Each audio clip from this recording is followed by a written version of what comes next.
Dr. Brittany from Strathroy Wagner Chiropractic Health and Wellness Centers, presenting you my case of the week.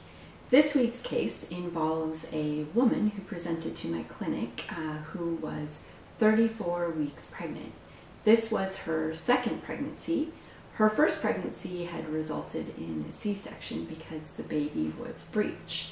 So the mom was really hoping to have a VBAC with her second. However, this baby was also presenting breech. So I did my initial assessment, an examination, and then immediately started doing the Webster technique. The Webster technique involves releasing any tension on the uterine ligaments at the front, and then also restoring motion and function to the sacrum at the pelvis at the back.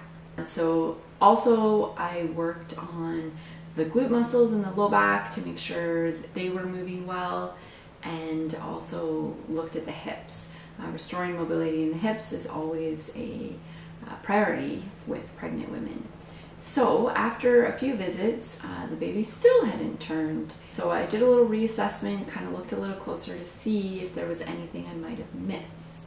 And once I did that, I found that there was a lot of tension in the lower abdominal muscles, especially where they attach to the front of the pelvis.